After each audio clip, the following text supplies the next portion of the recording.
The problem this evening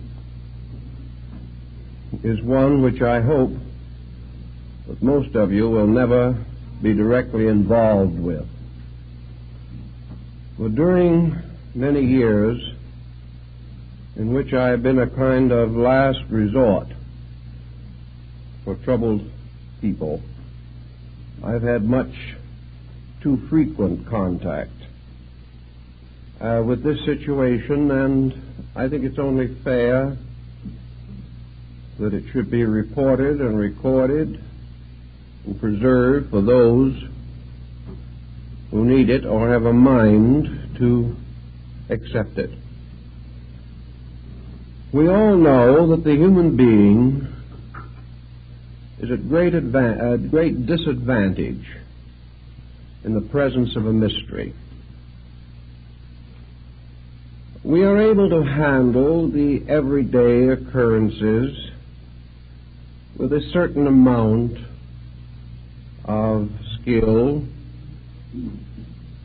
because we honestly believe that the adversaries that we face are known to us. We can measure our skill against theirs, and if need arises, we can run away and continue the struggle at some other time. But in a mystery, we are totally disoriented. The average person cannot function too much or too often in the presence of intangible factors. Even a little mystery arising in a family can prove to be most disorienting. Secrets are dangerous things because we have no way of fighting them. We have very little way of fighting gossips and poisoned pens and anonymous letters.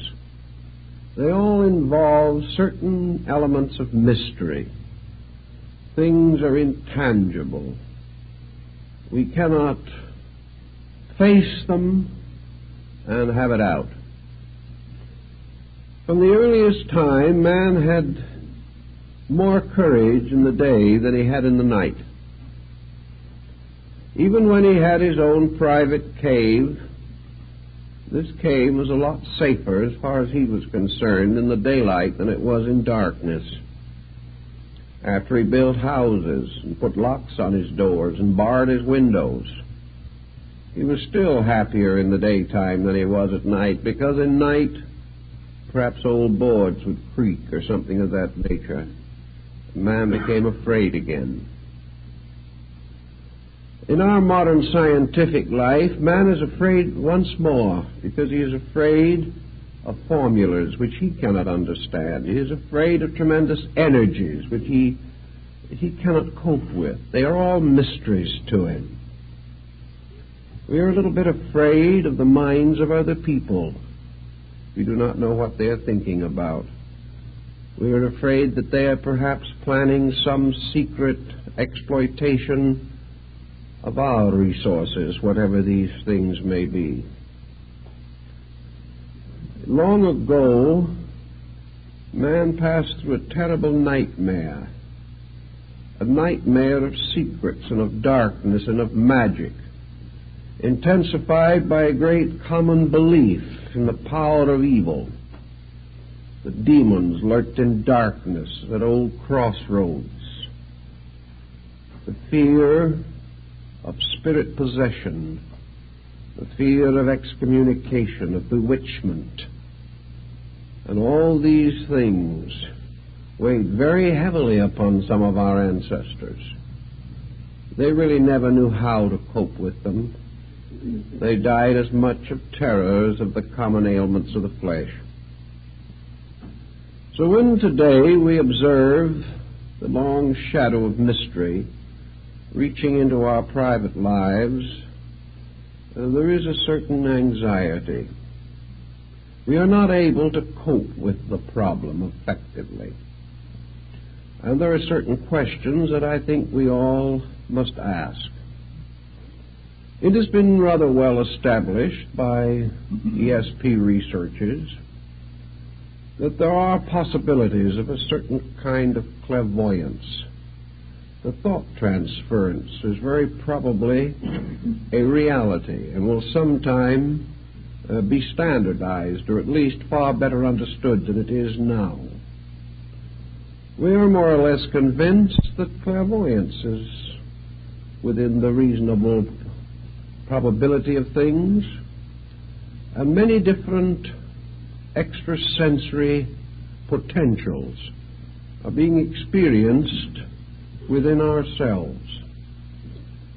To a degree, these discoveries are important and useful and helpful, and perhaps they will support our basic idealism or our conviction that the universe is a far greater and more important place than we have ever learned that it was.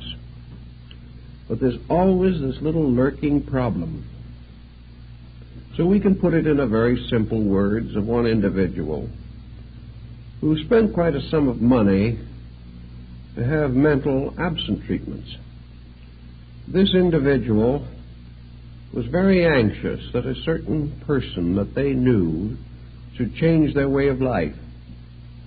So they hired someone, a practitioner, to go to work on the issue, and after a reasonable length of time, the object of all this attention did make some changes in their way of life, including a will in favor of the individual who came to me. Well, this sounded like higher mentalism, doing a pretty good job. You would get testimonials very easily for such procedures. But suddenly the person who came to me broke out in a cold sweat. This was a little problem. If they could change another individual and get a will in their favor, was it possible that some other individual could change them? While we were out mentally dominating somebody else, could it be that somebody else was trying to mentally dominate us? Do these processes work both ways? If it is possible for us to send our thoughts to change the life of someone else, could someone else send their thought and change our lives? If we want to make someone else do something they do not want to do, can they return the favor in kind? It is one of these things in which it was a good rule, but it shouldn't work both ways. Each person feels that he has a right to change others, but he doesn't like the thought that somebody might be secretly trying to change him. The moment we get into this problem, our freedom of action, our freedom of thought, all these things evaporate. Where will it begin? Where will it end? If one person can influence us, so can 50 or 100 or 1,000. If one individual can cause another person to have a loss out of revenge or out of spite, can somebody else cause us to have a loss the same way? Like the old brouhaha. If we can pray our enemies to death, can our enemies pray us to death? It just doesn't look so well when we open this mysterious door between the commonplace and the unusual. We step immediately into a world, first of all, a region which we know nothing about. We have no background in our own experience to cope with these intangibles. All we have to work with is a tremendous tendency to fantasy in ourselves, an imagination that can get out of hand even with the commonplace, let alone the unusual, and a mind that has very little foundation in any form of essential courage or fact or reasonableness. With a nature, therefore, that is lacking in most of the requirements of prudence and common sense, it is very easy to get deeper and deeper into a world of wonders that can change gradually and inevitably into a world of terrors.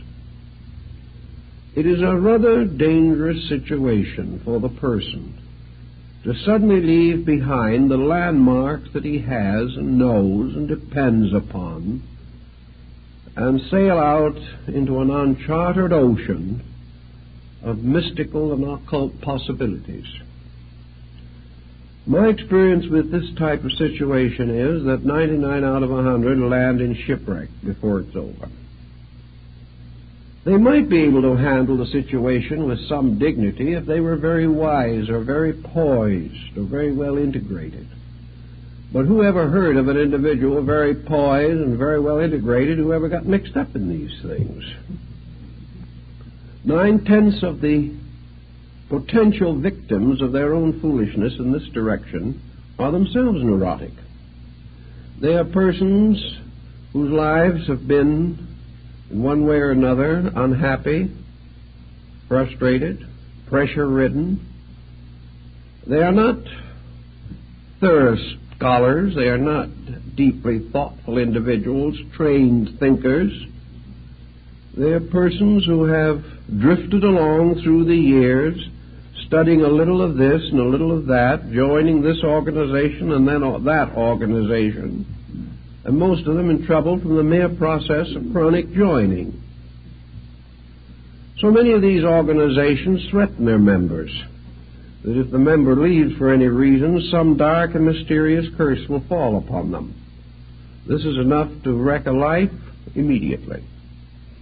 The individual living in the 20th century still has the old primordial instinct to be afraid of curses and afraid of the evil thoughts of others. And the moment we give these evil thoughts a large place in our own thinking, we can begin to feel these thoughts moving in on us. Our lives can become haunted by the mere fears that arise from negative speculations about the unknown. If these speculations didn't rise as the result of certain interest in metaphysical matters, the individual would probably immediately consider the possibility that he's mentally ill. But if this is part of some strange mystical procedure, he doesn't think of himself as ill at all. He thinks of himself as illuminated. He thinks of himself as having reached new dimensions of consciousness. But then these new dimensions of consciousness begin to go to work on him. And before it's over, we realize that he has simply used this strange unknown as a catalyst for his own neurosis. So we can't too strongly recommend that persons be extremely cautious in trying to explore areas where their knowledge is simply insufficient. Now, knowledge in itself is a very good thing. We should know about everything, even things we do not really agree with, or even things we do not want to believe. We should know about them. We should never assume for a moment that ignorance is an asset. There's a great deal of difference, however, between understanding the theories and practices of certain beliefs and the effort to dabble with them ourselves. There is no reason why we shouldn't understand the theories behind transcendentalism if it intrigues us. But there are many reasons why we shouldn't dabble with it. Especially this is true where we actually haven't even any very solid groundwork in theory. It's one thing, perhaps, to make some modest experimentation after 20 years of careful study, in which we really have done our own study, not simply taken somebody else's word for it, and read a few ancient books or modern reprints. But to approach these things haphazardly, in a strange, childlike faith that somehow we are going to be protected from our own foolishness, this simply does not pay off, except in terms of tragedy. Now, one thing that's not too important at this stage of our thinking is whether all this weird and wonderful world is a reality or simply a psychological condition within ourselves. Whether all this magic is a psychic phenomena or a psychological phenomena is not perhaps so important at this point. Regardless of which it is, it has the same effect on us. And when we add to this a certain amount of coincidence, a certain amount of inevitable fortuity, we can build up a pretty strong case for things that can be very difficult if we're not careful. For example, we know that the average person who doesn't feel well will likely enough feel better tomorrow. A very large percentage of symptoms, as every doctor knows, are not very valid. That's one of the reasons why maybe a couple of aspirin tablets or something of that kind will permanently remove aggravating symptoms which have no real essential foundation in a true bodily condition or warning. A little fatigue perhaps, a little eye strain, a little tension, and we have a headache. We relax and the headache takes care of itself. It simply disappears. Now, in the same way, for hundreds of years, medicine made use of the bread pill and other simple formulas, the purpose of which was simply to cause the patient to believe that he had been given important medications, and the patient, completely relieved of his anxiety, got well. He didn't really need any medication at all. This is also the reason why so many patent devices during the middle of the last century were so successful, like the magnetic horse blanket and things of this nature. This magnetic blanket had absolutely no magnetism whatever associated with it, but thousands of people reported amazing and miraculous cures. They also announced tremendous results from various herb concoctions and swamp root preparations, the only medicinal element being alcohol. But naturally it gave a certain note of encouragement, especially if the doses were large and frequent. The individual, therefore, if left to his own devices, will very often feel better, at least temporarily. But if an individual who has nothing wrong with him except perhaps a little anxiety mechanism feels that he is being treated for this, that some other person is sending him powerful vibrations, he gets feeling better very quickly, just like he used to get feeling better on Peruna. There was a certain parallel here. And we come finally to really believe that people are doing a lot of these things for us or to us when we're really doing them to or for ourselves. But coincidence also comes in, plays quite a part in some of these things. I've seen it. And in a little while, we come to the conclusion that thoughts are very vital things, that we only have to send a few thoughts around, and the whole face of common sense is altered.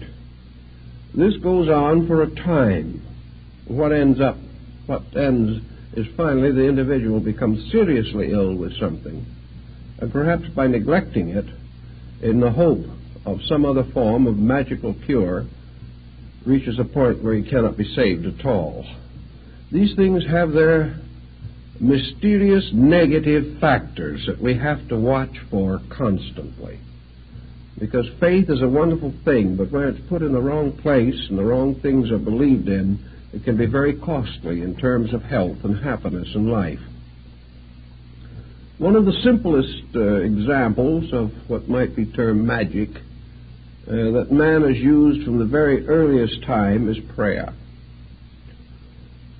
Now, prayer can be a very wonderful thing for the human being. It has a tremendous potential for good. And yet so few of us can use prayer unselfishly. It is so hard for us to really be sincere, even in this. If we really believe that prayer is a power, then this power becomes the basis of a temptation of some nature.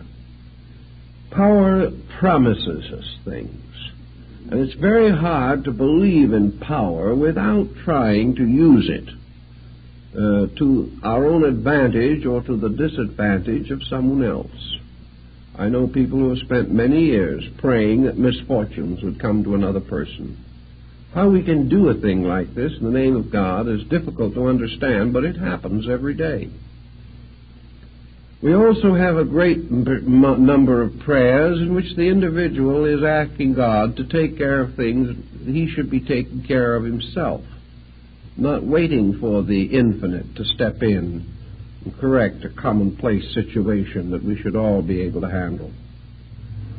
Therefore, we have prayer which essentially is a relationship with God, transformed into a kind of a basis of a new kind of old age pension or social security.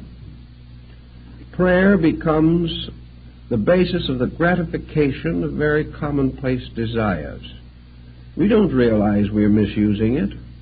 We have the best intentions in the world.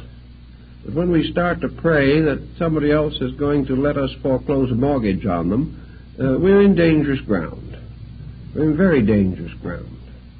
And when someone stands up and testifies that as a result of prayer they've doubled their income, there's just a little doubt as to whether this is what prayer was intended for.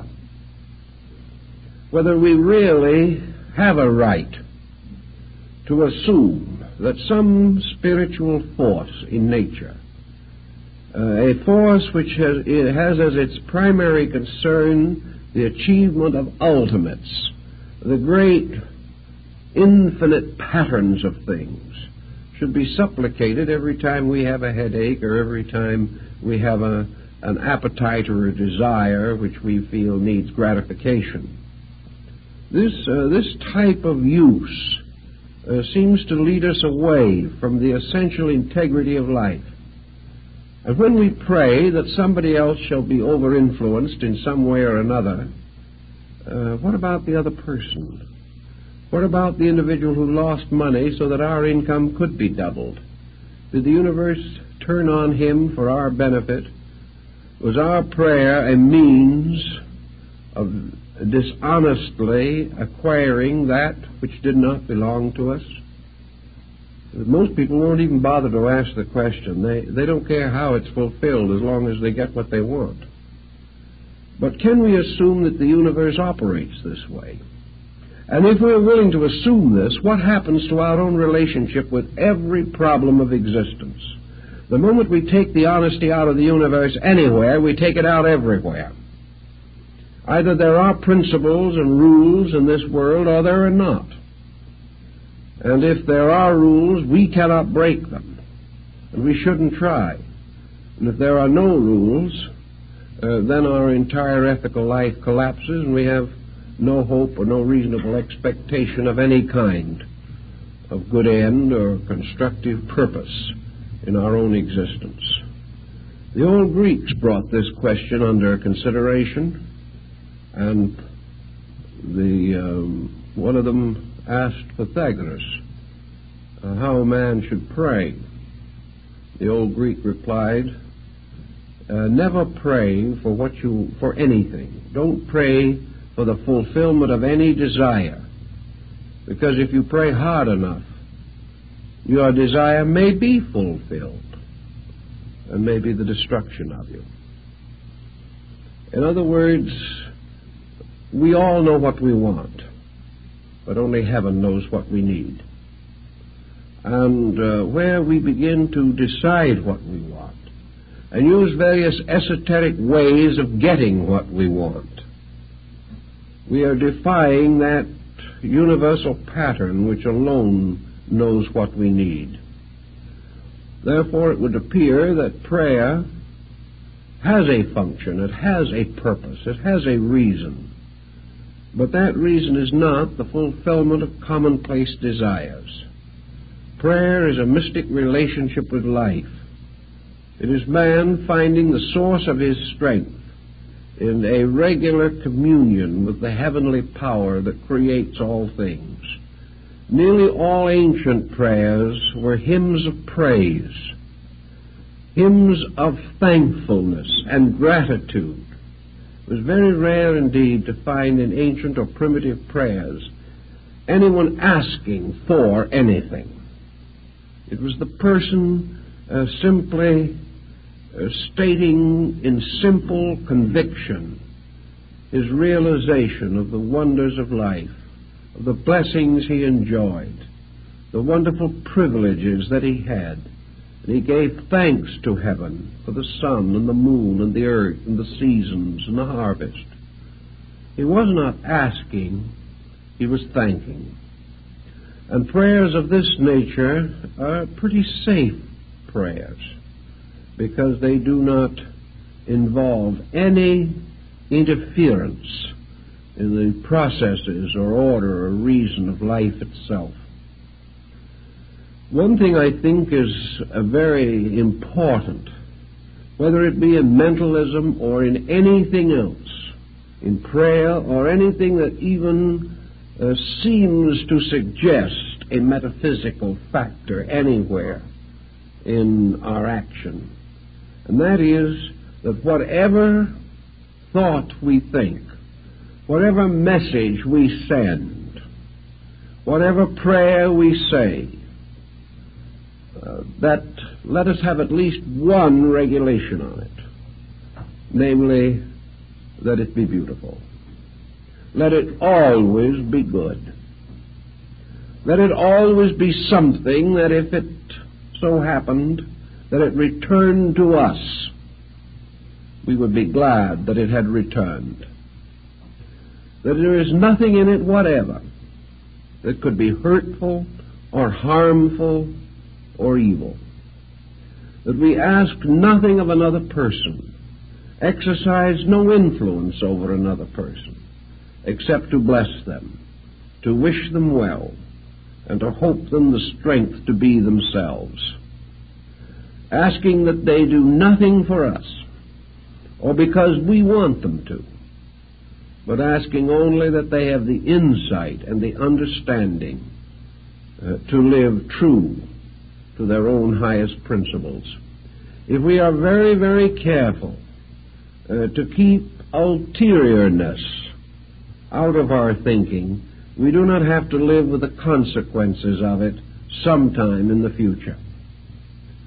But just as we have taken every new and beautiful discovery that man has made and finally used it to hurt man, so even the most simple and beautiful and gracious thoughts that perhaps we start with all too often are twisted around to find some advantage for ourselves or disadvantage to others.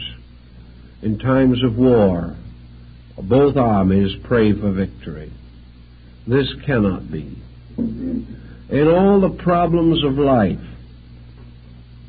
we seek to call upon a divine aid for the advancement of some human concern. And this advancement is nearly always selfish. So another very safe rule in connection with all transcendentalism is to take the self out of it. I think this was the burden of Buddhism. Buddha, of course, lived in India. The Brahmins and Hindus of his time practiced magical rites. They called upon the gods, they invoked spirits, and they did many other things of this nature. Buddha warned against it, as also in Greece did Pythagoras. He warned against it on the ground that all of these rites and rituals had something to do with the gratification of man. That the individual wanted power, he wanted wealth, he wanted security.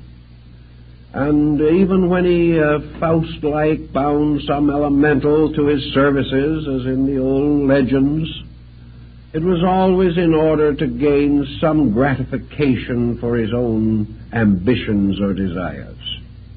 One of the ways to take the blackness out of magic is to take the selfishness out of it. And in the ancient religions there was a kind of wonderful divine magic, the magic of illumination, the magic of insight and enlightenment. This mysterious and wonderful magic by which man seemed able at times to come into the presence of his God, to stand in the transcendency of the divine principle, to enjoy or to participate in a wonderful experience sometimes called cosmic consciousness. This kind of a diviner magic, in which self plays no part, is one, perhaps, a form of the transcendent which may be permissible. But the rule, I think, is safe to follow, is that man is in danger whenever he is selfish. And the greater the skill of his selfishness, the greater the danger he is in. And if he uses any esoteric or magical means to gratify selfishness, then he is definitely practicing black magic. And black magic is a magic that perhaps is not so black in itself, as that it opens the individual to the blackness of fear, opens him finally to a strange abyss in which he is captured in the very conspiracies which he would turn against others. There can be no ultimate security in anything that is essentially selfish.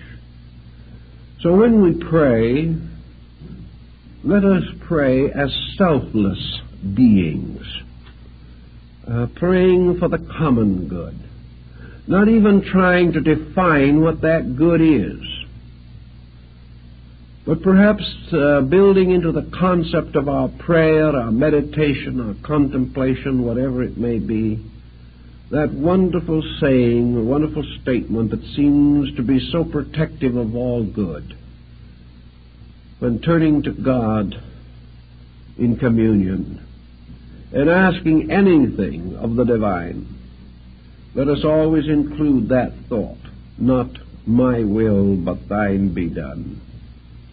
As long as we do not force will, as long as we do not impose our will upon purpose, as long as we do not stand arrogantly, because our will indicates our conviction that we know and we do not know, as long as we are not arrogant, much will be forgiven us. But in our arrogance, we pitch ourselves into adversity.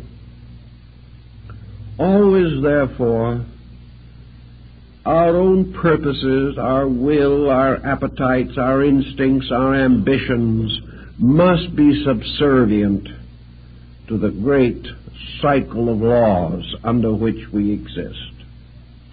Man lives in a universe of cause and effect, under the great laws of causality and alternation and harmony and rhythm. Man should not under any condition build into his life any concept which would inspire him to violate law. He should not set himself against natural law. He should ask for nothing that he is not able to earn. And he should in no way attempt to force any condition in nature by which he attempts to evade that which is his natural and proper destiny.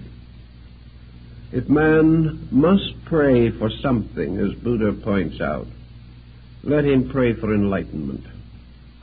Let him pray that the only desire that is desirable is the desire for truth itself.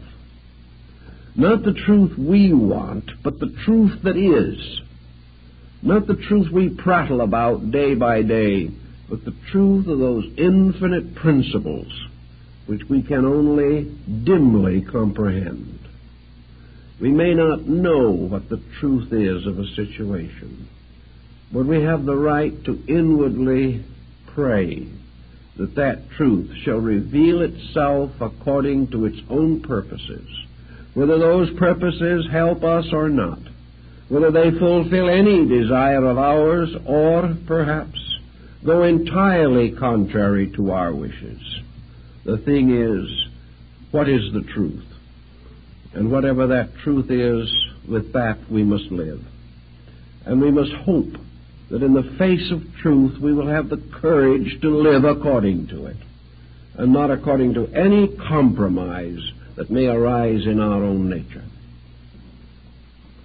From the dawn of our history, men have struggled to dominate each other, to take away the works and profits of other men. They have conquered nations and spoiled and pillaged the earth.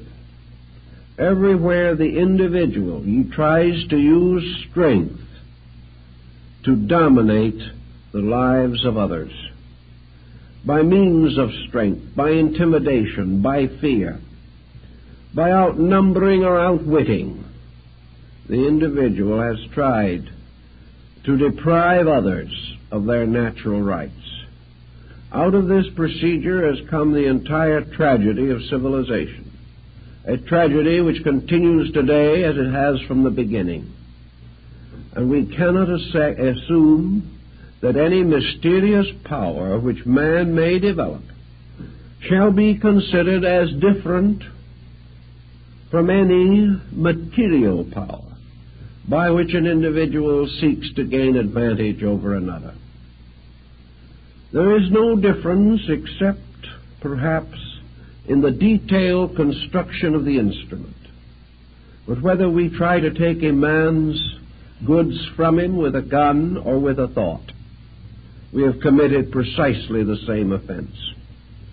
Whenever we try to over-influence him, we are doing the same thing that we would in any action or procedure in which we lure another person into an unfavorable situation in order to cheat him, betray him, or deprive him of something. In fact, as we study the situation more carefully, we realize that just as our actions have their rewards according to their motivations and their values, that the perversion of wisdom, the perversion of insight, the perversion of spiritual resource is perhaps one of the greater crimes and carries with it one of nature's heaviest penalties. Actually, we are far worse off as living beings if we steal from a man by influencing his mind than we are if we break into his house at night and rob him of his goods. We have committed a different kind of offense. In robbery, we have used common means. Perhaps the man was careless and didn't close his doors properly. Perhaps also we were using the ignorance of our own lives, in which we didn't really know any better. But where we use anything that has to do with sacred matters, anything that has to do with the immediate presence of the divine in any of its aspects, we are committing a peculiar and terrible evil.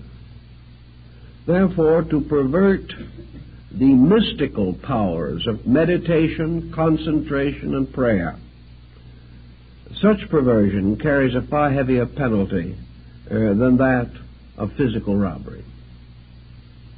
We have now created a situation which has gone into our psychic entity. We have dabbled with something which can destroy life and reason in every part of our natures. Therefore, we must be extremely slow and cautious in this type of thing. Now, we don't want to spend our entire time pointing out all of these mistakes that people can make, because there are other phases of this situation, and we have to stop to consider the individuals who get into trouble who are absolutely sincere. Many cases that come along relating to psychic problems have not really their origin in any instinct to malpractice. They have many times their origin in the individual's desperate desire to grow. He assumes that growth means for him solution of something. He does have the one weak spot, the heel of Achilles, which has made it possible for him to get into trouble. In his desire to grow, he is usually looking for some kind of a shortcut. He is looking for some kind of a mysterious key that will open for him an understanding or insight otherwise not available. So he is really seeking just a little bit selfishly, and just a teeny-weeny bit dishonestly, but he doesn't know it himself. He assumes in this case that the end justifies the means. He assumes that illumination is the end to which man is intended, and that anything that contributes toward this is good, regardless of the detailed considerations involved. So we have the individual, and it doesn't make any difference where he is or what school he belongs to. Every religious, mystical, and philosophical sect has had exactly the same difficulty from the beginning of time. It is the person who really believes that the esoteric truths of life are some kind of a secret, and that it is possible to find the key, buy it, steal it, beg it, borrow it, do some way to get it, and that by means of this key we can suddenly, to borrow a phrase from alchemy, unlock the shut door of the palace of the king. That there is some way, a way in which spirituality can be wonderfully augmented within the individual by some methodology. And of course, years ago, we had a deluge of methodologies. Today, they are not so frequent, but there are some pretty intensive ones still left. And people are sometimes wrong in their judgment of these groups. They misunderstand teaching that is intended well, or perhaps the teaching itself is not well stated or well integrated and does not protect the student adequately.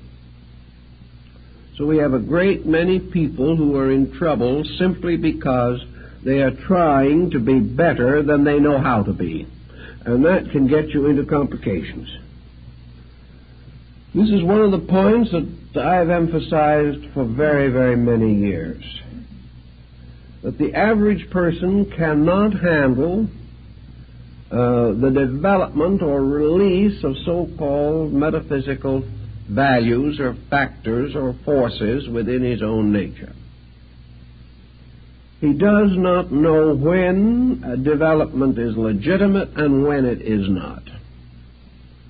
And he does not know where some type of mystical experience begins and some type of wishful thinking leaves off. He just does not know. He cannot really tell the difference between a vision and a dream. He has no way of knowing the difference. For that matter, he doesn't know the difference between a dream and a nightmare.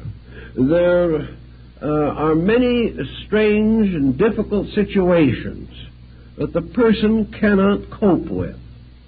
The moment his mind is separated from the commonplace, the landmarks about which he is reasonably certain, he wanders into a mist and mystery which he cannot evaluate. He really doesn't know what he's doing. Now, there should not be this kind of situation. People should not be encouraged or permitted to get into these difficulties. But we can't do very much about it now because the trouble started a long time ago. Back in the gradual collapse of classical culture, the various esoteric arts and sciences of the temples were profaned. These secrets were brought out. Initiates broke their obligations, or some even under torture confessed or described things which they should not have discussed. In any event, little by little, what used to be a very carefully guarded way of life became available through the dishonesty or the treachery of members or novices in these subjects, and the old mystery sciences came into the common possession of mankind. Of course, some good was accomplished. It wasn't all bad. For from the temple we got mathematics and astronomy and chemistry and music, geography and history. Practically every science we know was originally part of this secret wisdom. Those sciences which we could turn and apply to the common advancements of mankind have helped, but because they were advanced without the obligations of the ancient temple, most of the secular branches of knowledge have become utterly corrupted, and all knowledge is now used selfishly, whereas in the older times the obligations were such that the possessors of knowledge were bound to right use. This no longer exists as a general policy, unless the person by his own high morality makes a voluntary obligation. But some of the other more secret and mysterious arts were brought out of their ancient symbolisms and from the early sanctuaries of the mysteries. Pandora's box was opened. All types of psychic and magical phenomena came to be a little better known and a little better understood than was wise. But the great over-science of which it was a part, the great dedications to the temple which once protected it, the long periods of purification and preparation which once led to the revelation of it, all of these guards and protectors were lost. And the individual was in much the same condition that we were when we discovered nuclear fission and had in our hands the greatest power that man has ever materially possessed, and practically no ethical structure to direct the use of it. This was a situation that was rather serious.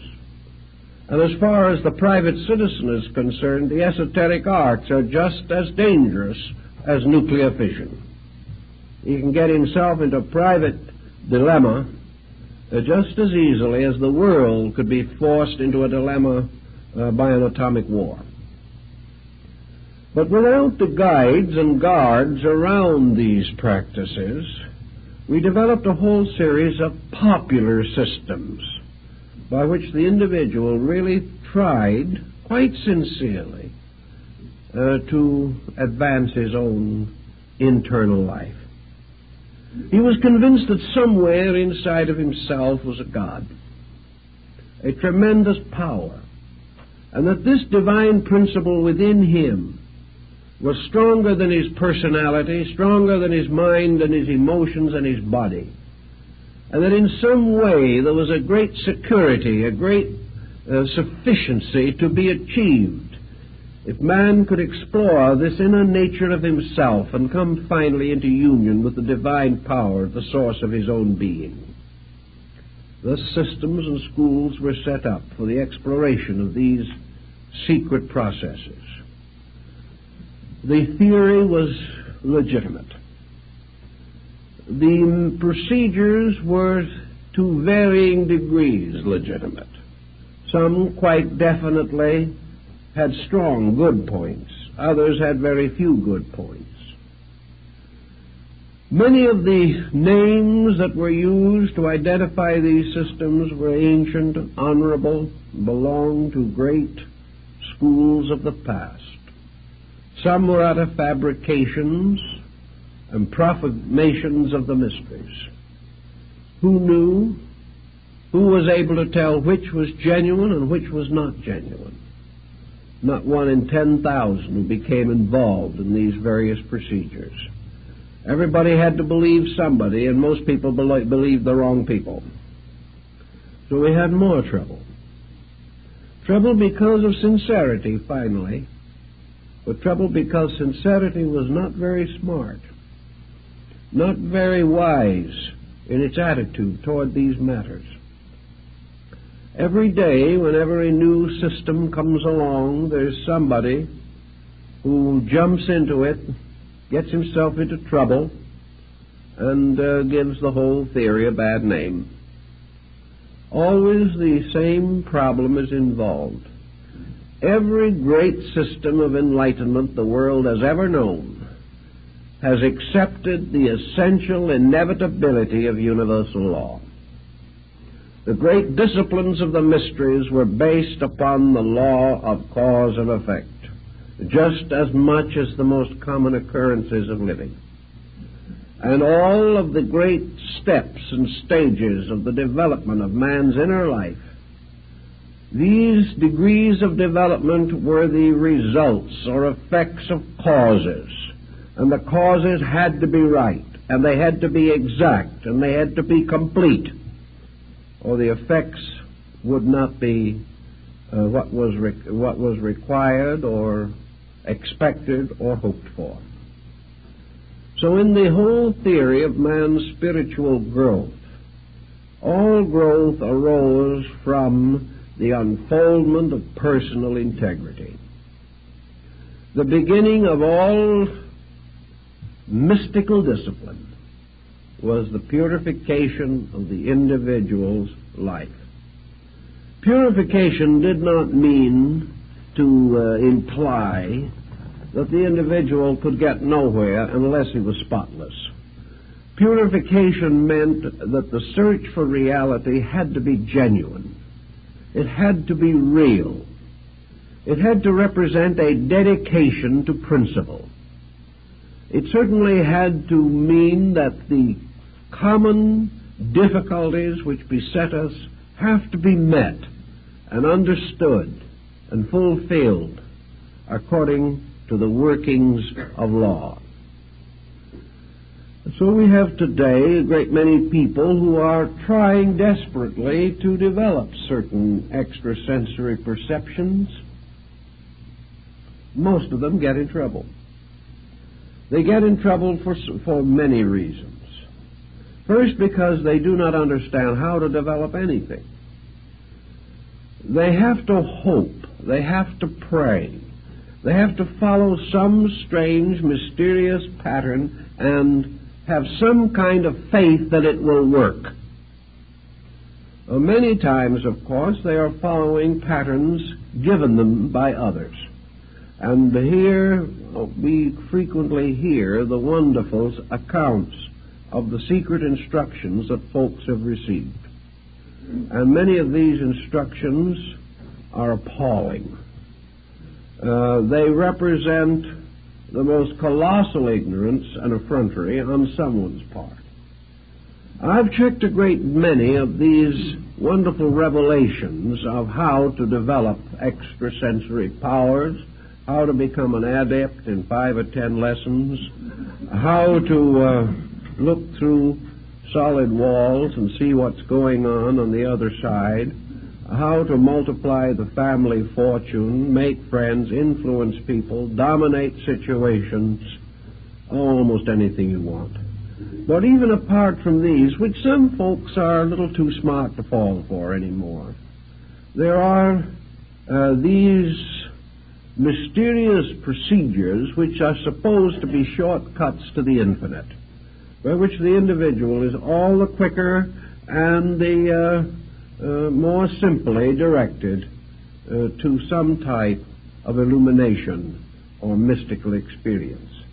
I have tracked down a great many of them. Sometimes they're in pamphlets and literature, sometimes they're carefully guarded secrets, communicated only from one person to another under the most direful obligations.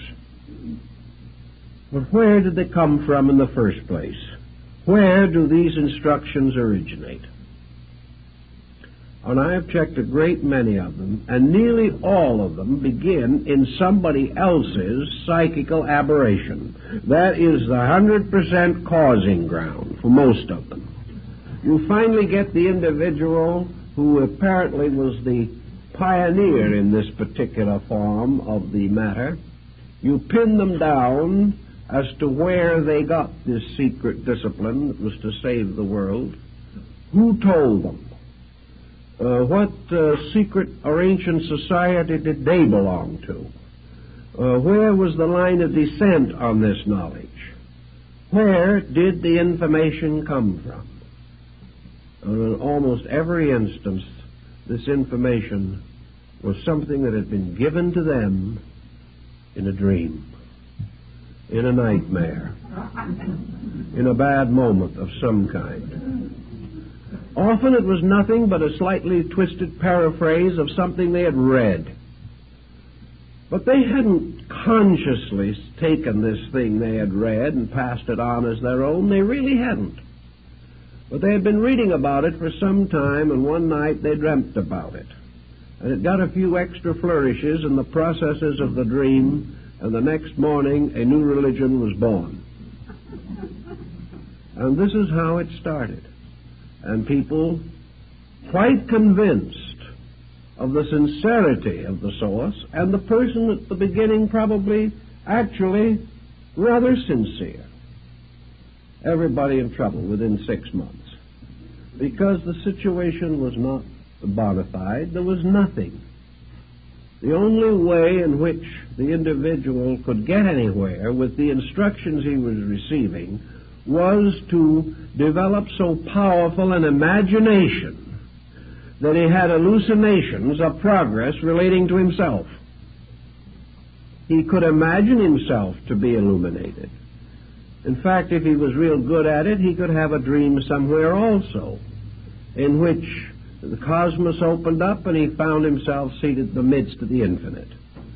But the whole thing ended up in a dream. It ended up in a strange, negative, psychic situation. Well, you can say if it made the person happy and didn't do anybody else any harm, and everyone seemed to be getting along a little better than they had before, why upset the apple cart? If that's what they want to believe, we live in a land where you can believe almost anything you want, why not let them go on believing?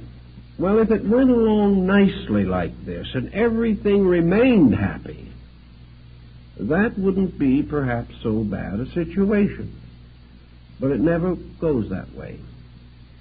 In a very short time, the false doctrines, the false ideas, the stupid situations that arise begin to create complications. The individual who thinks he is illumined insists on illuminating other people. He doesn't know much himself, and by the time it passes on to a number of others, it's worse than when he got it. He begins to have pre-warning of various events. He frightens people to death. He has visions of what is going to happen to the universe, the political system, and the neighborhood. This becomes very complicated. And also, little by little, he becomes a metaphysical aristocrat on his own part. There is this note of infallibility about him. After he's had this a little while, he loses his family, his relatives, and his friends, who cannot put up with this concept of an infallible person who is making as many mistakes as he ever made, but isn't admitting them anymore. The individual suddenly discovers, or doesn't discover, but others discover for him, that he has stepped out of the stream of life's experience. He has new and fancy meanings for everything that happens. These meanings are no longer of any use to him in helping him to grow. As one individual told me, he said, "Why should I experience how to grow? I've already reached perfection." It's a marvelous way to feel about things. But as far as this person was concerned, they were the only one who had the slightest suspicion that they had reached perfection. This same person who was perfect was the same grand old gossip they'd ever been. This person had the same antagonisms, the same prejudices, the same fanaticisms that they had always had. Their temper was just as bad as ever. The only difference is that they had the same faults, but now they were blind to them, and this is no improvement.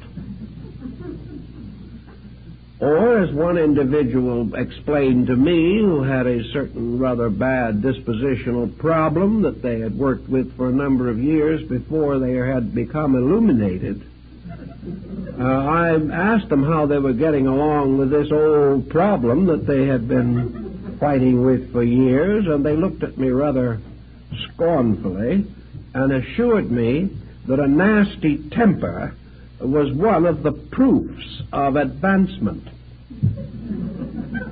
How foolish can you get? And they believed it. Little by little, all perspective was gone. Now, this isn't helpful.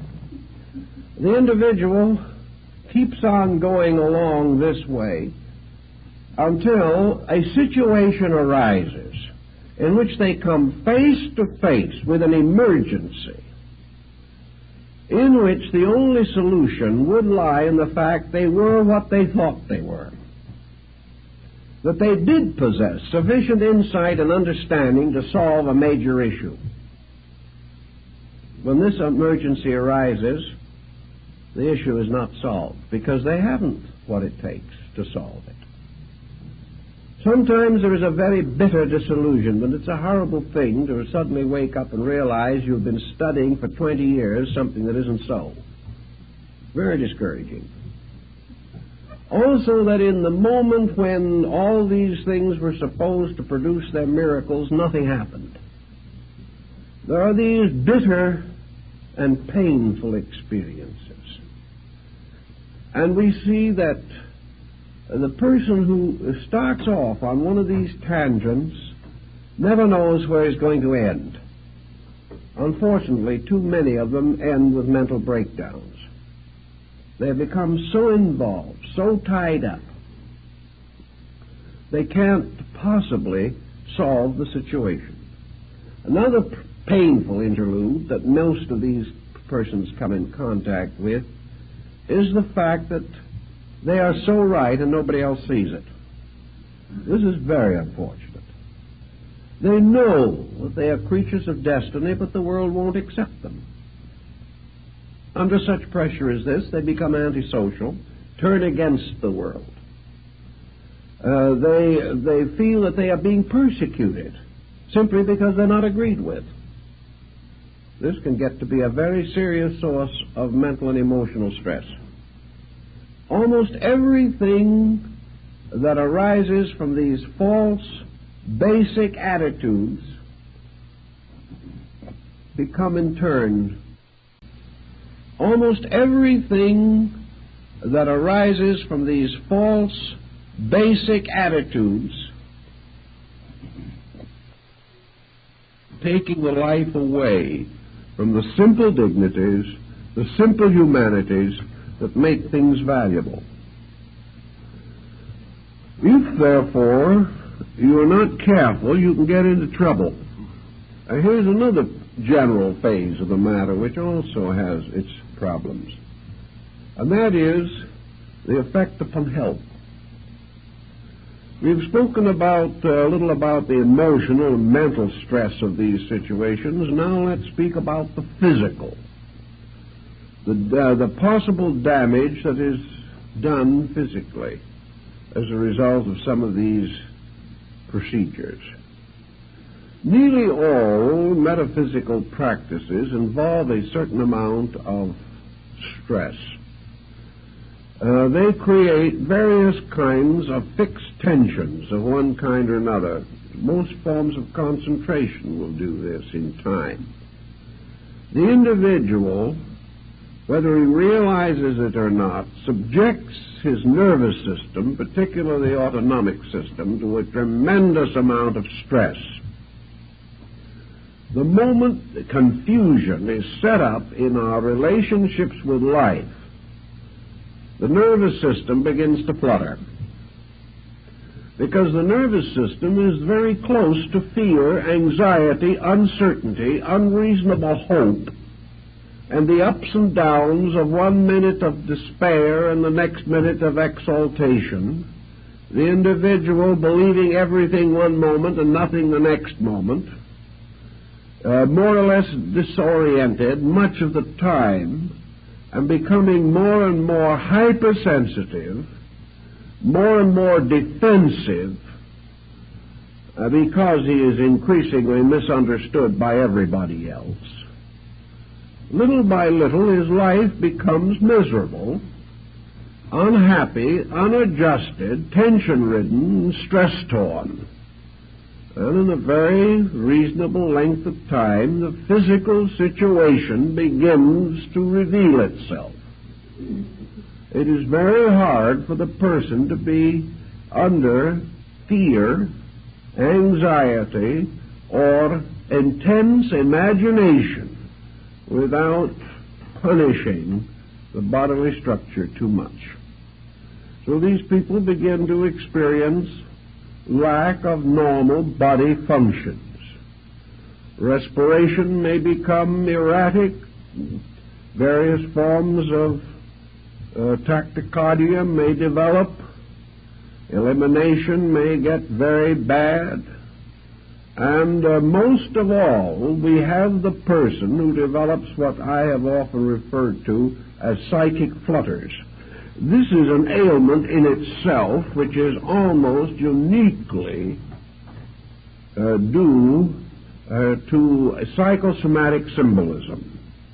It is the gradual development within the personality of strange, unexplainable miseries, as we used to call them, particularly in the Deep South. They were often referred to as miseries, sometimes a little further north as agonies. But in any case, they were difficulties. Most persons who have these psychic problems report strange feelings. They report motions moving inside of them, something like nerve filaments crawling under the skin. They describe something resembling the grand symbolism of the menopause. Almost any mysterious, eccentric, uncomfortable, distressing feeling. They will have all the cold chills and hot flashes there are in the book. They will feel things moving up and down their spines, think their eyes are crossed, have trouble in swallowing, strange, mysterious moving migraines in various parts of the body. They will develop symptoms of arthritis one moment and of arteriosclerosis the next. They haven't any of them. But they are suffering from palpitations, flutterations, and everything you can think of.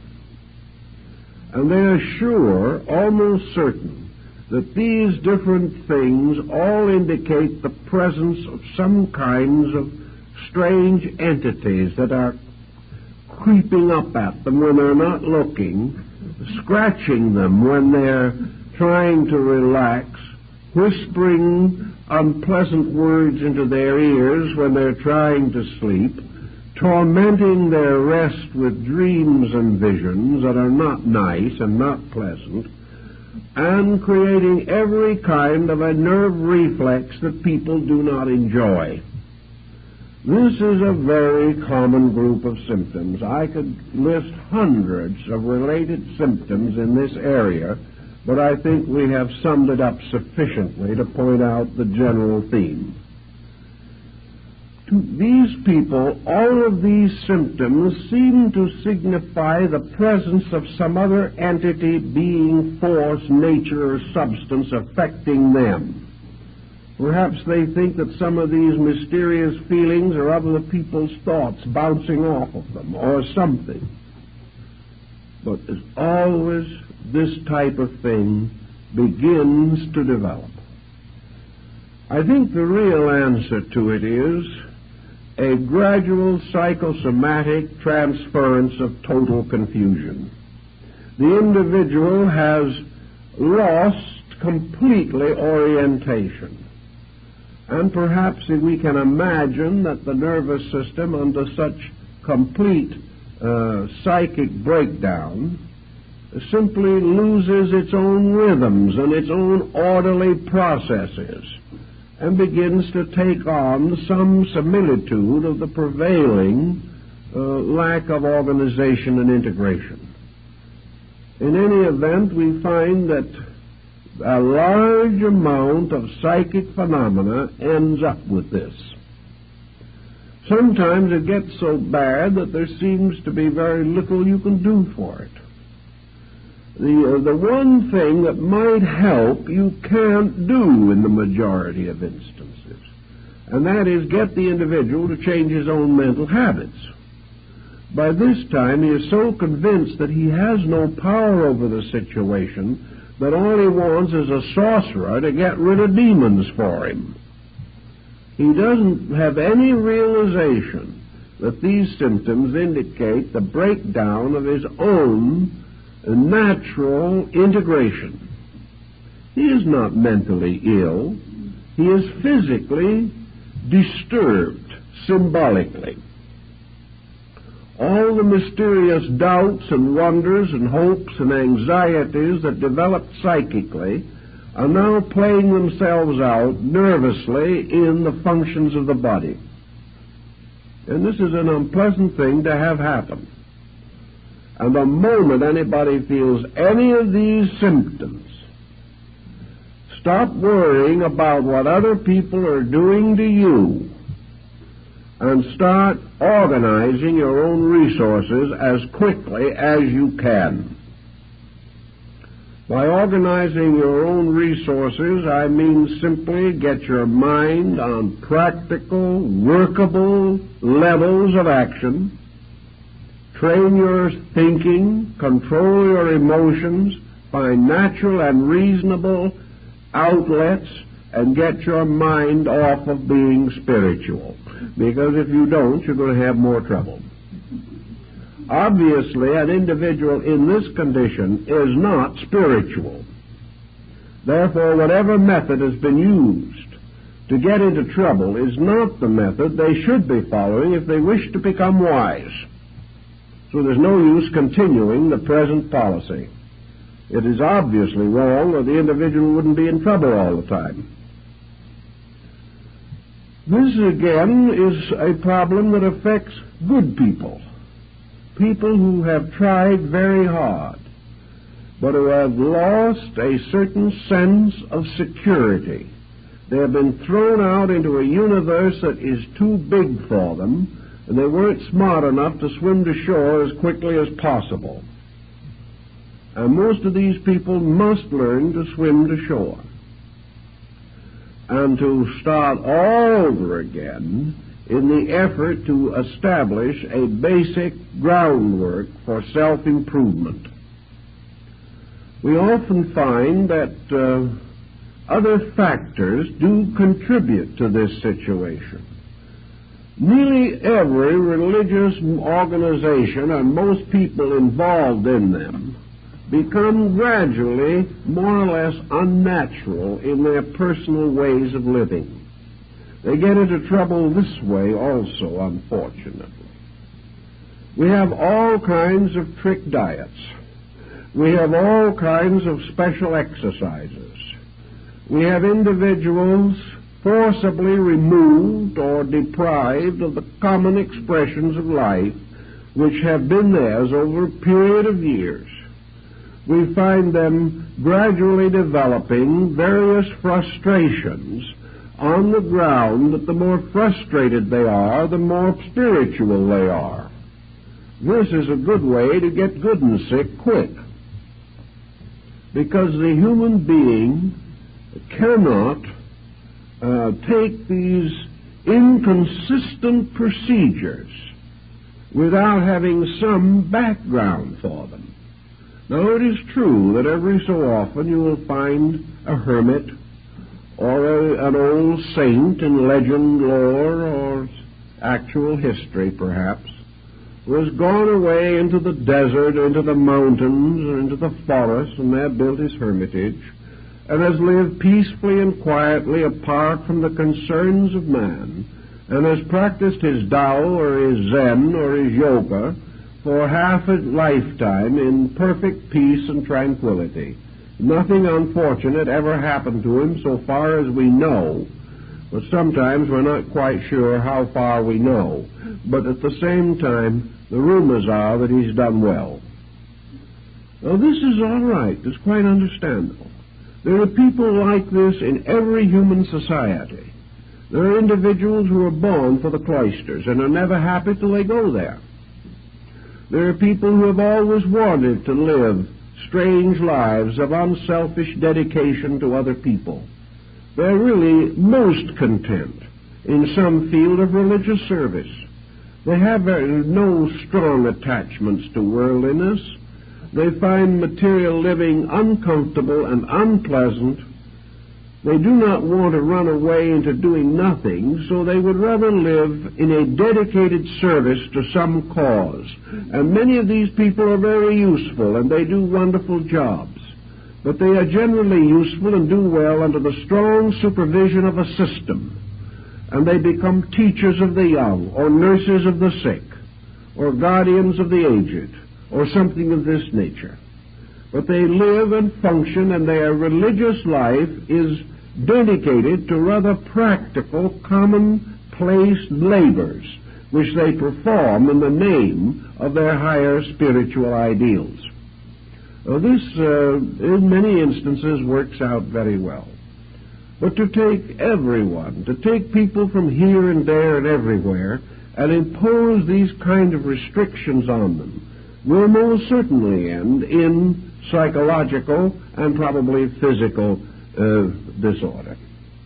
These people are not so constituted that such a program is reasonable or practical for them. This is what happened in the development of Buddhism, where the Southern school divided from the Northern school. The Southern school taught distinctly and definitely that there was only one way to achieve illumination, and that was to leave the world completely, utterly, and immediately, and never come back again. To turn from the common life to the robe, to give up every possession, to give up every attachment, to give up every worldly attitude and even every worldly responsibility, and go out with a begging bowl and one small square of cloth, and keep on wandering and meditating until consciousness or death ended the procedure. This was not, however, the Buddhism that gradually unfolded the great arts, the great cultures, the great mystics and idealists of the Mahayana system. Man gradually came to realize that somehow the great spiritual truths had to be brought within the range of his common life. It became necessary for him to think of the way of liberation for the householder, that the father and mother with children and family and business had to have their part in this great pattern of enlightenment, that it wasn't to leave everything and to depart into the unknown, but in some mysterious way to increase in grace, insight, and understanding every day, to find in the commonplace the source of enlightenment and inspiration, and also to realize that for the majority of mankind, simple idealistic devotion to principles was the wisest and best way to grow. That sometimes, if the person had the internal requisites, if he had brought forward with him from some previous life a degree of insight that called for the development of some extrasensory perception, it would come in due time of itself. And of course, in the Northern Buddhist system, that was the last thing anybody asked for or expected. They did not practice their religion in the hopes that some initiation or mystical experience would occur to them. They practiced their religion because they believed that their religion was the proper way of life, that if they lived this and lived it well, and kept the law, they would fulfill their responsibility to God and themselves. The whole purpose underlying this religious philosophy was not the unfoldment of the individual primarily. It was obedience to the law, the glorification of truth by keeping its rules and principles, and keeping them unselfishly, not in hope of enlightenment, but because this was the proper labor of an enlightened human being. Under such conditions, we do know that there were mystics, and great mystics arise among these different groups. But these mystics were persons who had slowly unfolded. They had lived each step of the common life. They had grown skillful and wise in the philosophy of the doctrine. They had gone out and dedicated themselves to the service of others over long periods of time. They had gained practical insight as working with the sick and as helping to solve the problems of the burdened. They had become the counselors of rulers and the friends of princes. They had helped in the creation of good laws. They had helped to perfect arts and sciences. Many of them actually gave skills to their peoples. And Kobodaishi, who was one of the great monks of the Shingon-shu in Japan, is accredited with having given almost as many inventions to the Japanese people as Leonardo da Vinci gave to Europe. A tremendous genius in his own right. He was not a person who had simply decided to be spiritual. He had worked and labored and studied. He had lived with the wise. He made the long and at that time dangerous journey to China in order to come closer to the great seats of the doctrines. He was a master of knowledge, one of the most perfectly informed men of his time, and still regarded as one of the most enlightened men of Asia. These people grew sincerely. They gave everything they had to growth. And they grew not just simply for the sake of being wise themselves, but that they might become the founders of essential and practical movements and organizations. They were great mathematicians, great artists, great musicians, poets, men of literature and letters. And out of the temples and the shrines and the sanctuaries came the great arts, the great modelings and sculpturings, the casting in bronze and in silver. These people were highly skilled.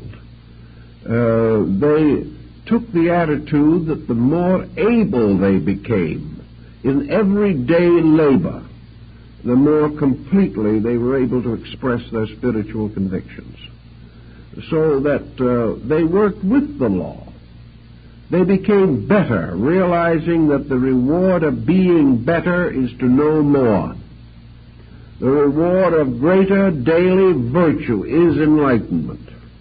That there are really no tricks in this thing at all. By the time they reached the point, as in Zenshu or in the Shingon-shu or Tendai-shu, where certain esoteric disciplines were recommended or given to them by their teachers, these disciples were so well grounded in every principle of ethics, in their knowledge of the universal structure and the operations of all the laws of nature, that it would be virtually impossible for them to make a mistake. They had all the groundwork in, all the principles thoroughly established. Usually, in Zen, not much of an esoteric nature was divulged under 20 years of discipleship. And that discipleship was more rigorous than anything that we can imagine. It was constant self-analysis, the breaking down of every illusion and delusion in consciousness. And by the time the disciple was ready to go on, he had truly cleaned his own inner life. It was well disciplined and well ordered. People that have this degree of insight can probably be trusted, and you seldom if ever hear of anyone in this type of level of activity who ever perverted what he knew or contributed to the corruption of anyone else. These people knew, and they were able to use their knowledge wisely. What we are worried about constantly and stricken about so often is the dabbler, the one who really tries, but simply doesn't even have a comprehension of what he's trying. To him, a few lessons and a couple of books, and he's well on his way to nirvana. It just doesn't operate that way. This does not mean, however, that the individual cannot grow. He can grow continuously. But he has to grow with a dedication, not an enthusiasm alone. He has to grow along the line which is the most difficult of all forms, and that is self-discipline and self-control. I know more people who have tried to be spiritual without taking hold of their own lives. They can do almost anything you can imagine except what they should be doing, and that is controlling and directing their own conduct. These people are perfectly willing to devote a great deal of time to wandering about the cosmos, but they cannot be patient as people. They do not know how. They cannot really be thoughtful. I know many of them that cannot even be commonly courteous. There is no attention to personal character. This is something to be left behind, to be hurdled, to be considered fit only for persons of less spiritual insight. There is no spiritual insight apart from character. There is no safe mystical experience apart from character. There is no possibility of man exploring the inner universe of value safely unless his own integrity is completely established. Any other course of procedure is bound to lead ultimately to difficulty. And because no one but the individual himself knows the degree of his insight, each person has to come to some way of judging these things. You cannot tell him that he isn't ready. He will keep on going around until he finds someone else who tells him he is ready. And this goes on because the person wants to believe that he's on the verge of enlightenment. He doesn't want to be told he hasn't started yet. So you can't convince people against their will. And yet, because of this peculiar type of religious thinking that has developed, people just get themselves into trouble and have no way out. And by the time they realize the degree of their trouble, the very persons who got them into the trouble can't do a thing for them. So they wander about, hoping for someone who can perform a miracle and rescue them from the dilemma into which they have gotten themselves. By this time, perhaps they do have a little experience. It will serve them in good stead in due time, but at the moment they're in a very uncomfortable state about the whole thing. So we can only profoundly warn the individual that when he starts dabbling with mysterious things, he must either have the consciousness to handle these things, or he should leave them alone. And no one who is frightened out of his wits by every psychic wind that blows is in a condition to handle the problem. No one who has to seek help is in a condition to handle it. Therefore, if this situation seems to be developing, There can be only one answer. Get out of it as quickly as you possibly can and get your feet back on the ground again. Use the simple ways. Realize that this whole problem of what you might term psychic involvement is only possible at all because basically the person is not capable of thinking with true wisdom. He isn't able to really think straight. Somewhere, weaknesses of his own have contributed to the fact that he was deceived or has deceived himself. It has to start with this. From that point on, all perspective can be lost, and the situation can just be a long, terrible hurt with no really, apparently, satisfactory explanation. But in the beginning, the person had to be foolish. And the only answer is to stop being foolish as quickly as you can. There are ways in which some damage in this area can be rescued, or the individual can be pulled out of his problem. We realize that as the problem gets worse, as the individual advances in some form of psychic persecution, which is more and more difficult for him to get off of his own mind, he is inevitably becoming neurotic. He is becoming fear-ridden. Even if he hasn't reached a degree of hallucination, it may come any moment. He is certainly actually frightened.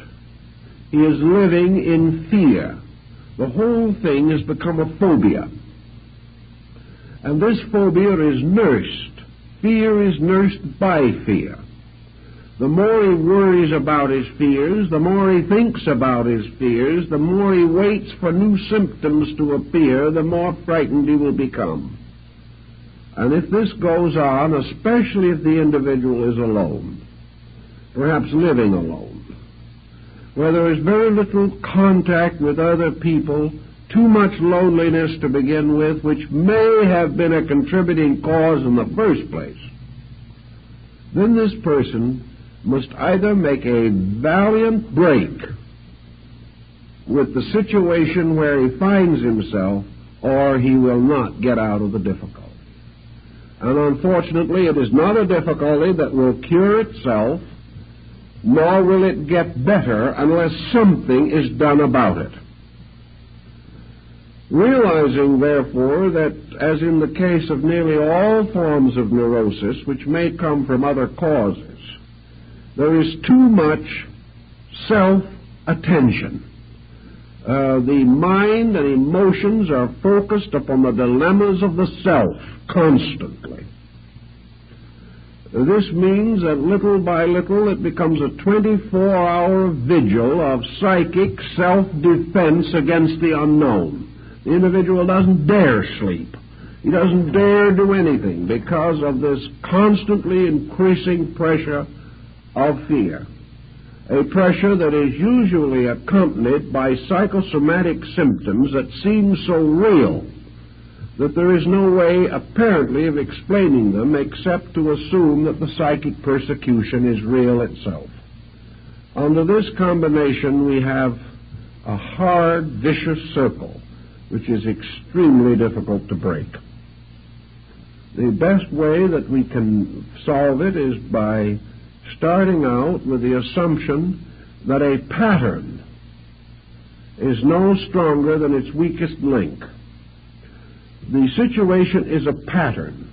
If we can break it somewhere, we perhaps can break it everywhere. If we can put new factors into the problem or take old factors out of it, if we can shift the point of view, if we can change the psychic chemistry in some way, then the individual may be able to handle it himself from there on.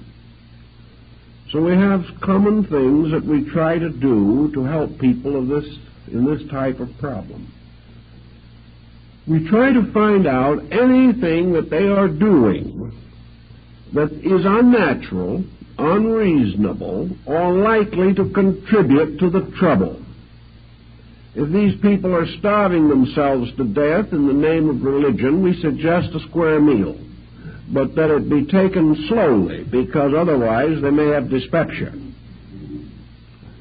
If these individuals have been practicing some form of syncopated breathing or something of this nature, they must stop it, or the situation will not change. If these people have left the world because it is so materialistic and so unspiritual that it is constantly hurting their very, very subtle etheric bodies, we suggest strongly they go back in the world and reestablish contact. That they've got to get out and get back in those good old low vibrations again, because the high ones are killing them. If these people have no interest in life whatsoever except waiting for the next psychic phenomena, we strongly recommend other interests. And we particularly recommend some form of activity which disciplines. If these people are retired on an income or are divorced and living on alimony and don't have to work, they're in a especially bad spot. These people have to decide that they have to work. They have to come to the conclusion that no matter what they have or how much security they enjoy, they will destroy themselves if they are not usefully occupied. We find then the importance of these people training some part of their natures. And the result shows how badly this training is needed, for so frequently these people are completely unable to take up any line of self-discipline without a massive struggle. These individuals cannot go back to school and take some adult education work. It's too monotonous. In other words, they cannot say to themselves, I expect to do this and I will do it. It's part of the very evidence of the trouble they got into. But you've got to get them out of it. They have to have new interests, new activities, practical outlets. They have to take up studies. They have to discipline themselves. If you want to play the piano, you discipline yourself.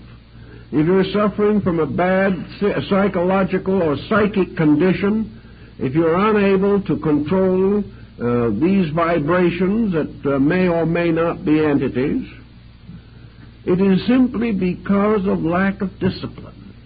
If you will discipline yourself somewhere, it will show all over you. Therefore, if we can get this individual who has never made up their own mind clearly on any subject in their entire lives, but who thinks they're just on the suburbs of heaven, if you can get this individual to go out and study music for 5 years, doing scales for the first 3, and insisting that their own hands and their own minds will do this, or if you can get them into a group of Sumi painters and make them learn to make circles and bamboo joints on paper with black ink for 3 years before they're allowed to put a leaf on them, these people get well. Why? Because they have suddenly learned that they can make their minds and emotions do what is required of them. The person becomes positive. He has some accomplishment. He has some ability. It usually takes from 1 to 3 months for a discipline to become a fascinating thing. The first 2 or 3 months, it is drudgery. But if a person really has some qualities within his own nature, he will develop a growing interest in the new things that are of interest or value to him. So if he can hold on for 2 or 3 months, the subjects will probably take over a large part of his habit mechanism. He will then go on and find that he has learned how to learn. If he will do this and gradually develop disciplines, he will then be able to turn these disciplines to the direct problems that are probleming him. He will be able to turn these disciplines to fear. He will find that he is able to control fear in himself. He will be able to control his own spiritual ambitions and realize that he's probably not quite ready for nirvana. He will be able to recognize that it is possible for him to go home into an empty house, perhaps, and build there a world of interesting values because he has become an interesting person. It is from ourselves that the environment in which we live must radiate. If we are negative, the environment is negative and afflicts us. If we are dynamic in ourselves, the environment in which we find our daily living becomes itself a dynamic source of inspiration. Everywhere the individual achieves his spiritual integration by becoming master of his own instincts, appetites, impulses, and fears. So if we can create in the person new interests, if we can cause this person to become more concerned over someone else than himself. I've known 2 or 3 cases of this spiritual problem in which the individual was suddenly transformed by an unavoidable responsibility. They suddenly realized they had a duty that had to be performed. They rose magnificently to this responsibility, and the psychic problem vanished instantly. But there has to be something bigger than our fears. If we start correctly with our philosophic growth, truth is always bigger than our fears. But too many people live in a universe in which truth is lost. The moment we stop believing in forces of evil persecuting us for no reason, we have betrayed our own faith in the universe. There is no other answer. But we do not know this. We can't think it through anymore. We have lost our perspective. We are simply hurt. And where we are hurt, there is no justice. We have to restore these values. We have to straighten them out and build again a pattern of positive conviction on which we can live. If we can voluntarily reassume responsibilities that we have attempted to avoid, this will also help. It's like the young man who comes in to me and he says, I'm not getting any discipline at home. I'm now graduating from high school. I think the only thing for me to do is to commit myself to the Navy for 3 years and see what they can do with me. The man says, if I don't do this, I will never be able to discipline myself. So perhaps for this young man, the Navy is the perfect thing, because at least he will come out being able to say yes, sir, and no, sir, which is more than the average person can do. He will also know that when an order is given, he will obey, which the average child has not discovered. He also realizes that he's part of a team. And if he betrays the team, he is pretty much of a skunk. In civilian life, we don't know this. I have known several instances where young men have done this and have come back a credit to themselves and their families, who would otherwise have been on the street and probably in delinquency from lack of discipline and direction. So where we have a person who finds himself slipping into a negative psychic condition, we have the same thing. Put yourself under discipline. I doubt if the Navy would be interested, but there are other things you can do. You can create your own discipline. And you can say to yourselves, if I fail in this, then I know for certain just how weak I am and how far I am from the thing I think I am. get these things very straight and very firm in ourselves, and we can generally defeat this psychic problem even after it settles in. But we can never defeat it by trying to use magic against magic. For the bigger the invocations and formulas and charms we make, the bigger the other side makes. And if we have the super charm, they have the super charm, and so it goes on to infinity. Because we are dealing with a thing so abstract, so elusive in its own proportions, that we really never know whether we have one or not. Under these conditions, the only answer is to take hold of the matter. If you're not in that kind of trouble, stay out of it. And be grateful that it has been your wonderful privilege to be able to grow without seeing things. If you are seeing things, either have your eyes attended to immediately, or begin to dig into basic systems of thinking that are going to give you a dynamic, vital, meaningful pursuit in life. And under no conditions, if you are miserable, unhappy, defeated by life, run to some form of psychic phenomena for escape, because it is escape only into misery. If you can keep these thoughts rather clearly in mind, I think you will realize why it is not good to dabble with this sort of thing. From an experimental stage, it is very foolish. It is like experimenting with poisonous serpents, or experimenting with some deadly material that is liable to explode in your face at any moment. Do not experiment. Do not play games with life.